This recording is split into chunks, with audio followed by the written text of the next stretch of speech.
කියලා ප්‍රාර්ථනා කරන ඔයගොල්ලෝ හැමෝටම ඉතින් අද මම කතා කරන්න යන්නේ ගොඩාක් අයට තියෙන ප්‍රශ්නයක්. ශිෂ්‍යත්ව ළමයින්ට ලොකු තරඟ විභාග වලට ඉදිරිපත් වෙන අයට තියෙන ලොකු ප්‍රශ්නයක් තමයි ත්‍රිකෝණ ආශ්‍රිත ගැටලු කොහොමද විසඳන්නේ කියන එක. ඉතින් අද මම කියලා දෙනවා කොහොමද ත්‍රිකෝණ ආශ්‍රිත ගැටලු විසඳන්නේ කියලා.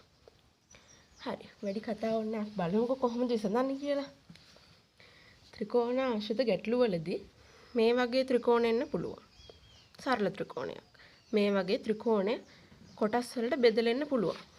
මේ වගේ බෙදලා එන්න පුළුවන්. ඒ වගේම තව මේ විදිහට කොටස් වලට බෙදලා එන්නත් පුළුවන්. හරි. මම දැන් ඔයාලට සරලම තැන ඉඳලා කියලා දෙන්නම් කොහොමද ත්‍රිකෝණ ආශ්‍රිත ගැටලු විසඳන්නේ කියලා. දැන් ඔයාලා හැමෝටම පේනවනේ මේ පළවෙනි රූපේ ඇවිල්ලා එක ත්‍රිකෝණයයි තියෙන්නේ. සරලම ත්‍රිකෝණය. මේකේ බැලුවම පේන්නේ එකයි. මේකේ තියෙන්නේ එක ත්‍රිකෝණයක් විතරයි. හැබැයි දෙවෙනි රූපේ අපිට පේනවා කොටස් දෙකකට බෙදලා තියෙනවා. මේක කොටස් දෙකකට බෙදලා තියෙනවා පේනවා. එතකොට මේ කොටස් දෙක විතරක් නෙමෙයිනේ තියෙන්නේ. මේකේ ලොකු රූපේ තියෙනවා. ඒතර මේකේ බැලුවම 1යි 2යි ලොකු රූපේ ත්‍රිකෝණ 3ක් තියෙනවා. අපිට මේක මේ විදිහට ගණන් කරලා හැම එකෙම හොයන්න බෑනේ. එතකොට අපි මේකේ ත්‍රිකෝණ ගණන හරියටම හොයන ක්‍රම දෙකක් තියෙනවා. ඒ ක්‍රම දෙක තමයි එක ක්‍රමයක්. මේ ත්‍රිකෝණ වලට පළවෙනි ක්‍රමේ මේ ත්‍රිකෝණ දෙකට 1 2 කියලා අංක කරගන්නවා අපි.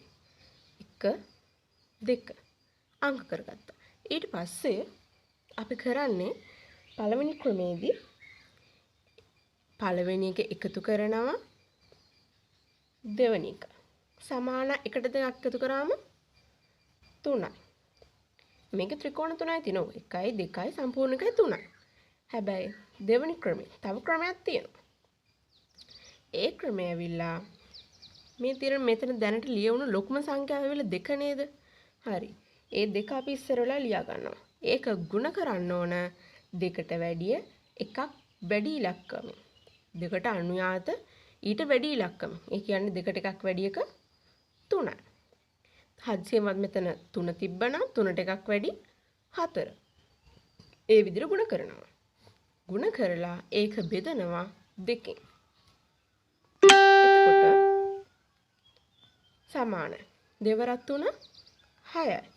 6 බෙදුවම 2කින් උත්තරේ 3යි.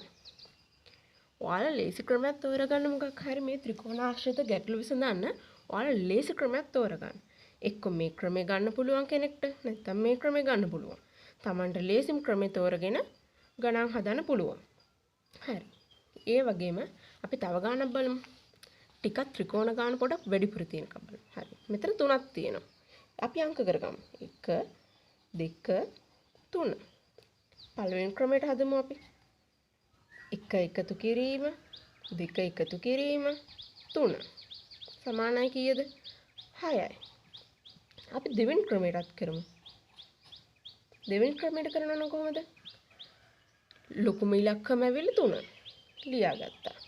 ඒක ගුණ කරා ඒකට එකක් වැඩි සංඛ්‍යාවෙන් 3ට වැඩි එක 4 බෙදුවා 2කින් සමානයි 3 වරක් 4 12යි 12 බෙදුවා 2කින් සමානයි 6යි. මං හිතනවා හැමෝටම මේ කොටස තේරුණා කියලා. හරි. අපි බලමු තව ගන්න.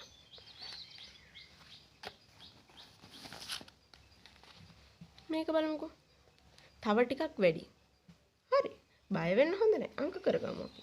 1 2 3 4. මට නම් ලේසිම ක්‍රමය ඇවිල්ලා දෙවෙනි ක්‍රමය. මොකද අපිට එකතු කරගෙන යද්දී අර චක්‍රය වගේ අමතක ළමයෙක්ට නම් මේ ක්‍රමය හොඳයි. හැබැයි අපි මේ එකතු කරන් යද්දී අපිට කොහේ හරි එක ඉලක්කමක් හරි පැටලුණොත් අපේ උත්තරේ වර්ධින්න පුළුවන්.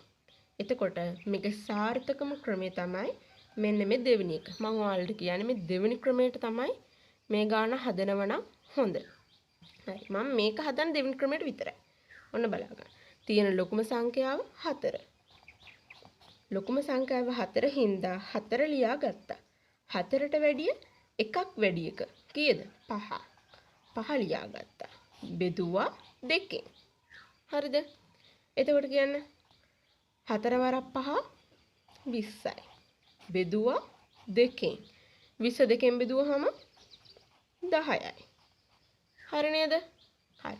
අපි මේ විදිහට බලමුකෝ. මම ඒක ලියන්නේ නැහැ බලන්න. 1යි 2යි 3යි 3යි 3යි 6යි 6යි 4යි 10යි. මේ ටික එකතු කරාම 10 ආව නේද? හරි. අපි ඒක එකතු කර කර යනවට වැඩිය අපිට ලේසිම ක්‍රමේ මේක ಗುಣ කරලා දෙකෙන් බෙදුවා. හරිද?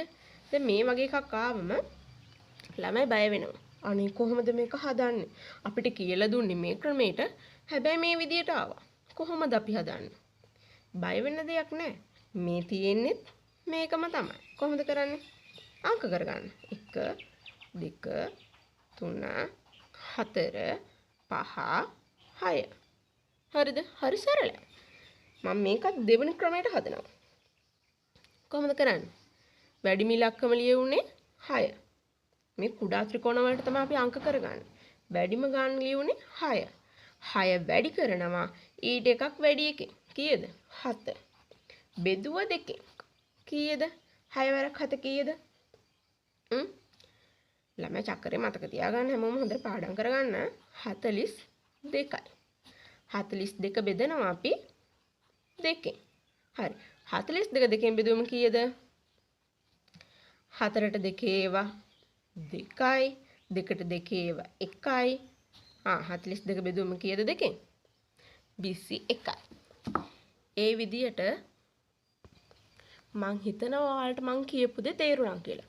මං සරලම විදියට ඔයාලට කියලා දුන්නේ ත්‍රිකෝණයක් මේ විදියට කොටස් කරලා තියෙනකොට කොහොමද අපි ඒකේ තියෙන ත්‍රිකෝණ ගාන හොයාගන්නේ කියලා. ඔයාලට මේක සැකසහිතයි නම් පොඩ්ඩක් අපිට බලන්න පුළුවන්. මේ තියෙන රූපේ අපිට ගණන් කරලා බලන්න පුළුවන්. බලන්න. දැන් මේකේ මට උත්තරය ආවේ 6යි. ඔයාලට උත්තරේ එන්න ඕනේ 6ම තමයි. බලමු අපි හදන විදිය. මේ හැදිච්ච විදිය බලමු අපි. බලන්න 1යි 2යි 3යි. ත්‍රිකෝණ 3යි. කුඩා ත්‍රිකෝණ 3ක් තියෙනවා. හරි.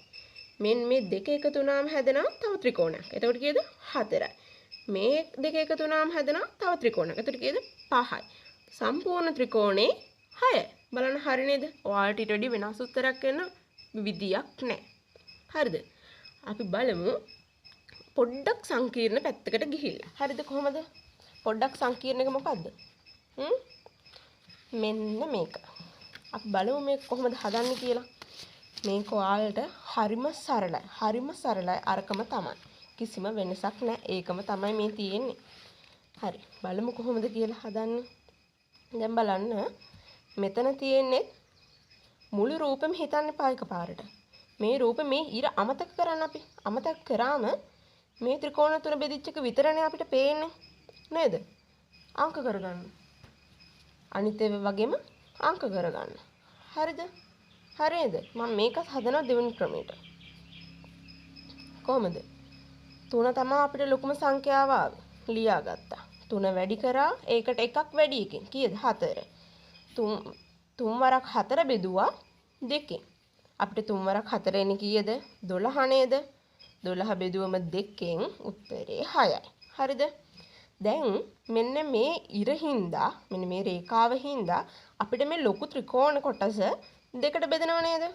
එතකොට උඩ එකත් 1 2 3 කියලා අපිට වෙන් කරගන්න පුළුවන්.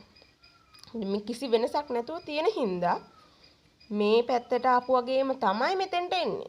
ඒ කියන්නේ මේ පැත්තට අපිට මේ ලොකු ත්‍රිකෝණෙත් එක්ක කොටස වෙන් කරාම අපිට ආවේ ත්‍රිකෝණ 6ක් කියලානේ. එතකොට මේ ටිකත් එක්ක උඩට කොටස එන්නේ ත්‍රිකෝණ 6ක්ම තමයි.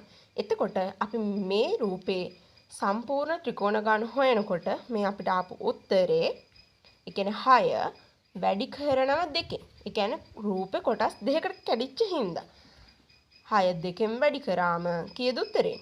12යි. අපිට මේකේ උත්තරේනේ කීයද? 12යි. ත්‍රිකෝණ මේකේ ත්‍රිකෝණ 12ක් තියෙනවා. හරි. අපි ඊළඟ එක බලමු. දැන් මේක ඇවිල්ලා මේකෙත් තියෙන්නේ මේ රේඛා දෙක මම අමතක කරා. එතකොට මට තියෙන්නේ මේ තියෙන කුඩා ත්‍රිකෝණ 3. අංක කරා. හරිද? ඊට පස්සේ මේකට එන ලොකු ත්‍රිකෝණයට එන කොටස් ටික, කියන්නේ ත්‍රිකෝණ ටික කීයද කියලා හොයාගත්තා. උඩ එකේම වගේ තමයි. හොයාගත්තා. ලොකුම එක 3. 3 වැඩි කරා 4ෙන්. ඒක බෙදුවා 2ෙන්. ඇයි 3 4ෙන් වැඩි කරන්නේ? ඔව් 3 4ෙන් අනිවාර්යෙන් වැඩි කරන්න ඕනේ. ඇයිද? එහෙම වැඩි කරන්නේ 3ට එකක් වැඩි අනුයාත පදෙන්. 3ට එකක් වැඩි අනුයාත පදින් තමයි ගුණ කරන්නේ. 3 නම් 4, 2 නම් 3, 5 නම් 6.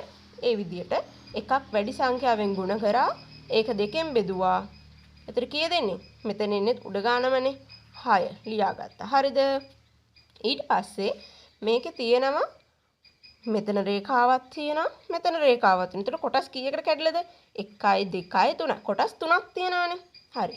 එහෙනම් මේ 6 පුතේ හොඳට මතක තියාගන්න, මේ 6 වැඩි කරනවා 3ෙන්. මොකද කොටස් 3ක් තියෙන හින්දා. හරිද?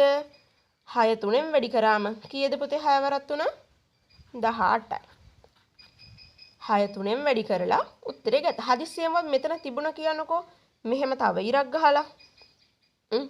මෙහෙම තව ඉරක් ගහලා. හරිද? එහෙම වුණොත් බලන්න කොටස් කීයකට කැඩලාද කියලා. මේ රේඛා දෙකක් දැන් මං ඇඳා. එතකොට තව කොටස් දෙකකට කැඩලාද? 1යි 2යි 3යි 4යි 5යි. කොටස් 5කට කැඩලා. එහෙම වුණා නම් මේ 6 ගුණ කරනවා 5ෙන්. මොකද කොටස් 5කට කැඩලා තියෙනවා. එහෙම වුණා නම් 6 වරක් 5 කීයද? 30යි. එහෙම වුණා නම් පුතේ මෙතන ත්‍රිකෝණ 30ක් එන්න පුළුවන්. හරිද? දැන් මෙතන මේ කොටස් දෙක නැහැනේ. මම ඒක මකලා අයින් කරගන්නවා හින්දා. ඒ කොටස් දෙක නැහැනේ. මේක වෙනම එකක්. ඒ කොටස් දෙක නැති හින්දා මේකේ උත්තරේ අපිට එන්නේ 18යි. ඔයාලට තේරුණා කියලා මම හිතනවා. හරි පුතේ. මම දැන් මේ කොටස මේ කොටස අපිට වැඩක් නැහැනේ. මම මේ කොටස මකනවා. මේක මම ඔයාලට පොඩ්ඩක් තේරුම් ගන්න කියලා දුන්නේ. මේ කොටස වැඩක් නැති හින්දා මම මැකුවා. හරිද? හරි. ඊළඟට මම තව රූපයක් අඳිනවා. මේ වගේ රූපත් එන්න පුළුවන්. කොහොමද දන්නවද? බලා ගන්නකෝ. මේ වගේ රූපත් එන්න පුළුවන්. මේ විදිහට ත්‍රිකෝණේ දැන් මෙහෙම ත්‍රිකෝණයක් ඇඳලා තියෙනකොට ගණන් ගන්න එපා, මම අඩුවලක් භාවිතා කරන්නේ නැහැ. ඒ හින්දා රේඛා හරියට කෙලින් නැති වෙන්න පුළුවන්. හරිද? ඊට පස්සේ මම මේක බෙදා ගන්නවා කොටස් 4කට බෙදා ගන්නවා. මොකද මම උඩින් තියෙන රූප දෙකම කොටස් 3කට බෙදලා තිබ්බේ. 4කට බෙදා ගන්න. පුළුවන් වෙයිද? බැරුණොත් අපි තා පැත්තකට එක ඉරක් ඇඳගමු. හරි. මම දැන් කොටස් 4කට කඩාගත්ත මේක. මේ ත්‍රිකෝණේ කොටස් 4කට කඩලා තියෙනවා මම දැන්. කුඩා ත්‍රිකෝණ 4ක් තියෙනවා. මේක මම වෙනස් ක්‍රමයකට අඳිනවා. කොහොමද දන්නවද? මම මේ හරියෙන් අඳිනවා එක රේඛාවක්. එතකොට මේක කොටස් දෙකකට කැඩලා තියෙනවා. ඊළඟ රේඛාව අඳිනවා මෙන්න මේ කුඩා ත්‍රිකෝණ දෙක විතරක් සම්බන්ධ වෙන්න එකක්. හරිද? ඊළඟට එකක් අඳිනවා මම මෙන්න මේ ත්‍රිකෝණ දෙක සම්බන්ධ වෙන්න විතරක් එකක් අඳිනවා. හරිද? දැන් මම රේඛා කීයක් ඇඳලා තියෙනවද? රේඛා ඇඳලා තියෙනවා මේ ත්‍රිකෝණය ඇතුලේ 3ක්. හැබැයි පුතේ මේක මේ ටික ගණන් කරලා, ඒ කියන්නේ මේ උඩ මං කියලා දුන්න විදියට මේ ටිකට අංක කරලා මේක ගණන් කරලා අරගෙන ඒක මෙහෙම ගණන් කරලා, ඒ කියන්නේ 1යි 2යි 3යි කියලා ගණන් කරලා 3ට කඩලා ඉවර වෙලා ආපු උත්තරේ 3ෙන් ගුණ කරලා නම් ගන්න එපා පුතේ. එතකොට වැරදි. මේක ඒ විදිහට නෙමෙයි හදන්නේ. මේක හදන්නේ හොඳට බලා ගන්න. මේ කොටස් වෙන වෙනම හොයා ගන්නවා මම දෙවෙනි ක්‍රමයටම තමයි මේකත් හදන්නේ. මම අංක කරගන්නවා මේ ටික 1 2 3 4 කියලා අංක කරගන්නවා. හරිද? ඊළඟට මේකත් මම මේ විදිහට අංක කරගන්නවා. ඒ කියන්නේ මේ උඩින් රේඛාව. ඒකත් සම්පූර්ණයෙන්ම කුඩා ත්‍රිකෝණ 4ම කැපිලා ගිහින් තියෙනවානේ. ඒක හින්දා. ඊට පස්සේ ඊට උඩින් එක. ඒක අංක කරගන්නේ මම 1 2 විතරයි. මොකද මේක මෙතනින් මේ පැත්තට පැනලා නැහනේ. එතනින් නැවතිලා තියෙනවා. හරි. ඊට උඩින් එක මම බලනවා. ඒකත් 1 2. එතනින් නවත්තනවා. මොකද මේ පැත්තට ඒක ඇවිල්ලා නැහැ. හරිද? ඊළඟට අපි මේක හදමු. කොහොමද? අපි ඉස්සෙල්ලා ලොකු ත්‍රිකෝණින්ද හදාගෙන යන්න. හරිද? කොහොමද හදන්නේ? ලොකු ත්‍රිකෝණෙ දීපු ලොකු මගේ කීයද? 4. 4 ගත්තා. 4ට වැඩි එකක් වැඩි සංඛ්‍යාව 5. ඒකෙන් ගුණ කරලා බෙදුව 2. 4 වරක් 5 20යි. 2කින් බෙදුවහම 10යි. හරිද? මේ කොටස ගත්තාම 10ක් තියෙනවා. හැබැයි පුතේ බලන්න මෙතන මේ කොටසම තමයි මේ උඩට ගිහින් තියෙන්නේ. ඒක හින්දා මෙන්න මේ කොටසේ ත්‍රිකෝණ ගාන හොයන්න මේ රේඛාවෙන් උඩ ත්‍රිකෝණ ගාන හොයාගන්න මම මේ 10 වැඩි කරනවා 2කින්. හරිද? 10 2කින් වැඩි කරාම 20යි. මේක හොඳට මතක තියාගෙන මේක ඉතුරු කරගෙන ඉන්න. මුකුත් කරන්න එපා ඒකට. දැන් අපි මෙන්න මේ කුඩා ත්‍රිකෝණ දෙකේ ත්‍රිකෝණ ගැන බලමු. ඒක කොහොමද කරන්නේ? ඒකේ ලොකු සංඛ්‍යාව 2නේ. 2 ලියාගත්තා. 2ට වැඩි එකක් වැඩි පදය 3. ගුණ කරා 2කින් බෙදුවා. 2 වරක් 3 6යි. 6 2කින් බෙදුවාම 3යි. හරිද? හරි. ඊළඟට තියෙනවා මෙන්න මේක. දැන් මේක අමතක කරන්න පුතේ. දැන් මෙන්න මේක. මේකෙත් තියෙන ලොකු පදේ කීයද? 2. 2ට වැඩි එකක් වැඩි සංඛ්‍යාව 3. ගුණ කරලා 2කින් බෙදුවා. සමානයි කීයද? 2 වරක් 3 6යි. 6 බෙදුව 2කින් 3යි. දැන් පුතේ මෙන්න මේක අමතක කරන්න. මොකද මම මේක 2කින් ගුණ කරලා ගත්තේ මෙන්න මේ කොටස් දෙකේම ත්‍රිකෝණ ගාන හොයාගෙනනේ. දැන් මේක අමතක කරා. හරිද? දැන් මේ 20යි මේ 3යි මේ 3යි එකතු කරන්න. මේ 20යි මේ තියෙන 3යි මේ තියෙන 3යි එකතු කරා. කීයද? 26යි. එතකොට පුතේ මේ ත්‍රිකෝණේ ඇතුලේ මෙන්න මේ ත්‍රිකෝණේ ඇතුලේ හොඳට බලා ගන්න රූපේ. මේ තියෙන ත්‍රිකෝණේ ඇතුලේ තියෙන සියලුම ත්‍රිකෝණ සංඛ්‍යාව විලා 26යි. මම මේක දෙතනින් උත්තරේ ලියා ගන්නවා සමානයි 26යි. මං හිතනවා ඔයාලට තේරුණා කියලා. හරි. ඔයාලට තව තියෙනවා ත්‍රිකෝණ කොටස් ටිකක්. මේ කොටස විතරක් නෙමෙයි. තව එක එක විදිහට ත්‍රිකෝණ එනවා.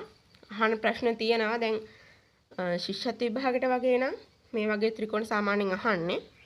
හැබැයි පොඩ්ඩක් ඊට වැඩිය ලොකු විදිහට සංකීර්ණ විදිහට හිතන්න පුළුවන් වෙන්න තවත් ත්‍රිකෝණ ආශ්‍රිත ගැටලු තියෙනවා. තරංග විභාග වලට එහෙම ඊට වැඩි ලොකු විභාග වලට එනවා ත්‍රිකෝණ ආශ්‍රිත ගැටලු. හැබැයි ත්‍රිකෝණ පොඩ්ඩක් සංකීර්ණ විදිහට. පුතේ මේ කොටස සාකච්ඡා කරලා ඉවරයි. දැන් ඊළඟට මම ඊළඟ වීඩියෝ එකෙන් ඔයාලත් එක්ක සාකච්ඡා කරන්නේ මේ කොටස. කොහොමද සංකීර්ණ විදියට මේ වගේ සංකීර්ණ විදියට